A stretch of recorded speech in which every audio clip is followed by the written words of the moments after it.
यार ये आईएसआई का सवाल कहाँ से ले आए आप। बात यह है कि जिस गोदी मीडिया की आप बात करते हो वो कहता है कि पाकिस्तान कटोरा लेकर दुनिया के आगे जा रहा, उनको खाने के लिए उनके पास नहीं, तो वो तीसरे देश में भारत के ऊपर से जाकर अगर बांग्लादेश की हुकूमत को गिरा रहे तो ISI is very powerful thing. आप तो आईएसआई को कम्प्लीमेंट कर रहे हैं, एक तरफ कह रहे हो कटोरा लेकर घूम रहे, और क्या आईएसआई इतनी पावरफुल है कि भारत से ऊपर से उड़कर बांग्लादेश में? तो ये सवाल अपने आप में। बाकी फेक मीडिया जो है आपको चेक करना चाहिए, जो फेक न्यूज़ आ रही है उसके लिए बहुत से चैनल हैं। हम आज की जो प्रेस कॉन्फ्रेंस है, जैसा कि आप हमारे पीछे लगे हुए बैनर पे देख रहे हैं,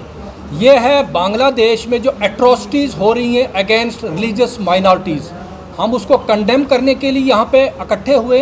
हम डिफरेंट सोशो पॉलिटिकल ऑर्गेनाइजेशन हैं, हमारे साथ जेके क्रिश्चियन सभा है, हमारे पास बुद्धिस्ट सोसाइटी ऑफ इंडिया है, human rights council of India और यूनाइटेड पीस अलायंस है, और बाकी भी संस्थाएं हैं, जेके पीपल्स मूवमेंट है और सिख मिशनरीज़ हैं। तो मकसद यह है कि बांग्लादेश में जो माइनॉरिटीज़ को टारगेट किया जा रहा उसकी हम कड़ी से कड़ी निंदा करते हैं, और हम भारत पर ये जोर दे रहे हैं कि ये इस खित्ते का, इस इलाके का, इस क्षेत्र का बहुत बड़ा देश है, इसको वहाँ पे पीस रेस्टोर करना चाहिए, और माइनॉरिटीज़ को जो जाल माल का नुकसान हुआ है, उनके प्लेसेस ऑफ वर्शिप को, उनके बिजनेस एस्टेब्लिशमेंट को जो डैमेज हुआ उसको कंपनसेट किया जाए। इसके साथ हम जो वहाँ पे इंटरिम गवर्नमेंट बनी है उसके जो चीफ एग्जीक्यूटिव हैं मिस्टर मोहम्मद यूनुस, जो नोबल लॉरिएट हैं, उनके हम बयान का वेलकम करते हैं। उन्होंने कल ये कहा कि अगर वायलेंस नहीं रुका तो मैं रिज़ाइन कर दूंगा। इसी तरह रिलीजियस अफेयर्स के जो एडवाइज़र हैं खालिद हुसैन, उन्होंने कल बयान दिया। और एक और बड़ी जो सुबह से मैं न्यूज़ देख रहा था कि वहाँ पे कल हिंदू, बुद्धिस्ट और क्रिश्चियन यूनिटी काउंसिल की मीटिंग हुई है वहाँ पे मोहम्मद यूनुस से। और पुलिस, जो अभी आप किसी साथी ने सवाल किया था कि ये क्यों हुआ, पुलिस स्टेशन जलाए गए, क्योंकि वहाँ पे एक पीपल्स अपराइजिंग के नतीजे में वहाँ की फाशीवादी सरकार को गिराया गया है, ये आपको मालूम है। लेकिन उसके बाद वो पुलिस, क्योंकि वो बलि का बकरा बन रही थी, एक तरफ तो उनको शेख हसीना के ऑर्डर्स मानने थे, दूसरी तरफ उनको जो है वहाँ पे स्टूडेंट्स जो है स्टूडेंट्स अगेंस्ट डिस्क्रिमिनेशन मूवमेंट नाम से जो तहरीक चली थी उन पे गोलियां चलानी थी, लिहाजा उनको टारगेट, तो पुलिस सारी भाग गई थी सड़कों से। अब कल से पुलिस दोबारा यूनिफॉर्म पहन कर आ गई है और उन्होंने रेस्टोर कर लिया, और वहाँ की आर्मी ने बतौर ख़ास एक बहुत बड़ा रोल किया है कि आर्मी ने शेख हसीना की बात न मानकर जो है अपने लोगों पर गोली न चलाकर उसी को भागने पे मजबूर किया है। तो हम उसका भी वेलकम करते हैं, और हम बांग्लादेश की माइनॉरिटीज़ के लिए सख्त फिक्रमंद हैं। वो हमारे भाई हैं, और माइनॉरिटीज़ किसी भी कंट्री में टारगेट की जाए, वो इंडिया हो, पाकिस्तान हो, अफगानिस्तान हो, वो बहुत बुरी बात है। माइनॉरिटीज़ का पहला हक होता है किसी की भी कंट्री पर,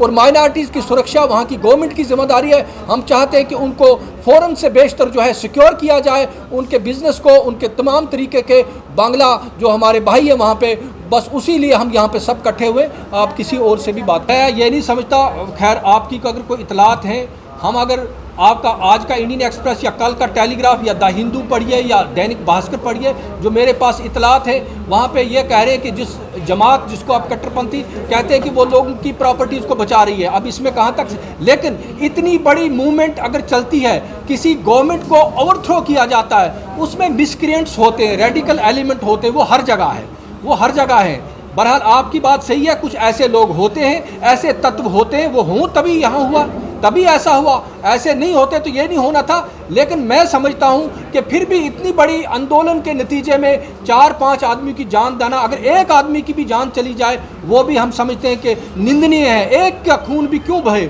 लेकिन इतना बड़ा आंदोलन एक गवर्नमेंट को जो 16 साल से वहाँ के पावर पे कब्जा करके बैठी हुई थी, एक तरह से अनडेमोक्रेटिक तरीके से, उसको हटाना, तो ये सारा उसके नतीजे में हुआ है। लेकिन हम उम्मीद करते हैं कि वहाँ की जो बांग्ला, वहाँ की उनकी जो शनाख्त है वो बांग्ला है, वो हिंदू, मुस्लिम, सिख, ईसाई की शनाख्त नहीं है। बांग्लादेश बंगाली शनाख्त पर बना था, और वो शनाख्त उनको सीमेंटिंग का काम करेगी, और वो सोसाइटी फिर से बैक टू नॉर्मल सी लौटेगी, हम ये उम्मीद रखते हैं। सारे यूट्यूबर्स हैं बड़े बड़े, मुझे नाम नहीं लेना चाहिए, आपके रवीश हैं, आपके ध्रुव राठी हैं, आपके अभिषेक बैनर्जी हैं, आपके बहुत से लोग हैं और हैं जो इसको क्रॉस चेक कर रहे हैं, मोहम्मद जुबैर हैं। तो हमें फेक न्यूज़ नहीं फैलानी चाहिए, वो हमारे भाई है। हमें भारत के देश का जो है अमन जो है, यहाँ की कॉमनल हामी जो है, वो किसी भी कीमत पर बिगड़नी नहीं चाहिए।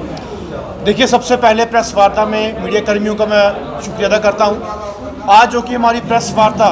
बांग्लादेश में हो रहे मिनॉरिटी के साथ भेदभाव के साथ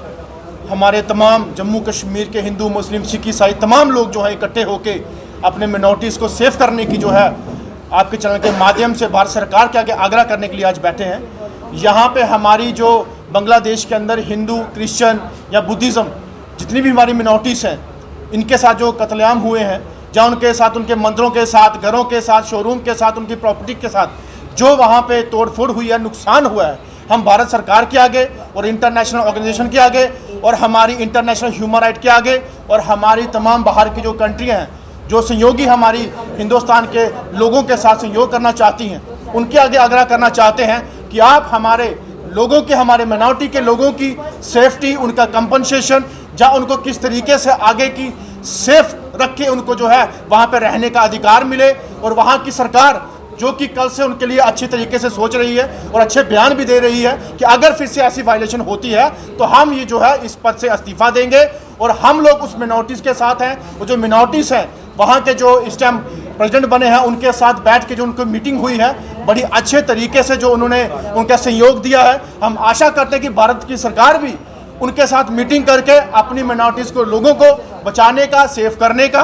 और उनके जो नुकसान हुआ उनको कंपनसेशन देने का, जहाँ जिनकी जानें गई हैं उनकी फैमिलीज़ के साथ उनको अपना सहानुभूति निभा के एकजुट हो के जो है, जैसे आज हम इकट्ठे हुए हैं वैसे ही वहाँ पे जाके उनको सेव करने का कार्य किया जाए। यही आज हमारी प्रेस वार्ता से मैसेज है और ऐसे ही जम्मू कश्मीर के लोग इकट्ठे होकर, हिंदुस्तान के लोग इकट्ठे होकर अपने लोगों की या किसी भी मिनॉरिटी के ऊपर अगर कहीं उंगली उठती है, नुकसान होता है तो उनके साथ खड़े होकर उसके हक के लिए जो है आवाज़ उठाने का जो है हमें जो हक है हमेशा